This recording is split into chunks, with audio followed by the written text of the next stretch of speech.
One India Kannada YouTube ಚಾನಲ್ಗೆ ಸ್ವಾಗತ. Indira canteen ಆರಂಭದಲ್ಲೇ ಅವ್ಯವಹಾರ ಹೌದು. ಸುಮಾರು 65 ಕೋಟಿಗಳು. ಹೌದು, ಸರ್ಕಾರದ ಮಹತ್ವಾಕಾಂಕ್ಷೆಯ ಇಂದಿರಾ ಕ್ಯಾಂಟೀನ್ ಯೋಜನೆ ಪ್ರಾರಂಭಕ್ಕೂ ಮುನ್ನವೇ ಅವ್ಯವಹಾರದ ಆರೋಪ ಕೇಳಿಬರ್ತಾ ಇರುವಂಥದ್ದು. ಇಂದಿರಾ ಕ್ಯಾಂಟೀನ್ ಯೋಜನೆಯಲ್ಲಿ ಸುಮಾರು 65 ಕೋಟಿ ರುವಷ್ಟು ಅಕ್ರಮ ಎಸಗಲಾಗಿದೆ ಎಂದು ಗಂಭೀರ ಆರೋಪವನ್ನು ಮಾಡಿರುವಂತಹ ಬೆಂಗಳೂರು ನಗರ ಬಿಜೆಪಿ ವಕ್ತಾರ, ಬಿಬಿಎಂಪಿ ಮಾಜಿ ಆಡಳಿತ ಪಕ್ಷದ ನಾಯಕ ಎನ್ಆರ್ ರಮೇಶ್ ಅವರು ಈ ಸಂಬಂಧ ಮುಖ್ಯಮಂತ್ರಿ ಸಿದ್ದರಾಮಯ್ಯ, ಸಚಿವ ಕೆಜೆ ಜಾರ್ಜ್ ಸೇರಿದಂತೆ 4 ವಿರುದ್ಧ ಕ್ರಿಮಿನಲ್ ಪ್ರಕರಣವನ್ನು ದಾಖಲಿಸಿರುವಂಥದ್ದು.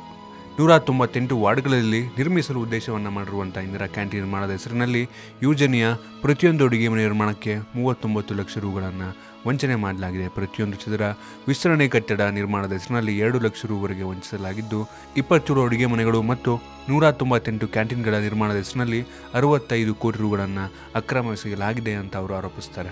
ಇದರ ಬಗ್ಗೆ ಸಿದ್ದರಾಮಯ್ಯ ಅವರಾಗಲಿ, ಕೆಜೆ ಜಾರ್ಜ್ ಅವರಾಗಲಿ ಯಾವುದೇ ಒಂದು ಪ್ರತಿಕ್ರಿಯೆಯನ್ನು ನೀಡಿಲ್ಲ. ಕಾದು ನೋಡಬೇಕಾಗಿದೆ ಯಾವ ರೀತಿ ಪ್ರತಿಕ್ರಿಯೆಯನ್ನು ನೀಡ್ತಾರೆ ಅಂತ ನಿಮಗೆ ಅನಿಸುತ್ತೆ. ಇಂದಿರಾ ಕ್ಯಾಂಟೀನ್ ಹೆಸರಿನಲ್ಲಿ 65 ಕೋಟಿಯನ್ನು ಗುಳುಂ ಮಾಡಲಾಗಿದೆಯಾ? ನಿಮ್ಗೆ ಇದ್ರ ಬಗ್ಗೆ ಅನಿಸುತ್ತೆ ಕನ್ನಡ ಕಾಮೆಂಟ್ ತಿಳಿಸಿ. ನಿಮ್ಮ ವಿಡಿಯೋ ಇಷ್ಟ ಆಗಿದ್ರೆ ಲೈಕ್ ಮಾಡಿ, ಶೇರ್ ಮಾಡಿ. ಇದೇ ರೀತಿ ನಾವು ಬೇರೆ ಬೇರೆ ವಿಡಿಯೋಗಳಿಗೆ ಒನ್ ಇಂಡಿಯಾ ಕನ್ನಡ ಯೂಟ್ಯೂಬ್ ಚಾನಲ್ಗೆ ಸಬ್ಸ್ಕ್ರೈಬ್ ಮಾಡಿ. ಧನ್ಯವಾದ.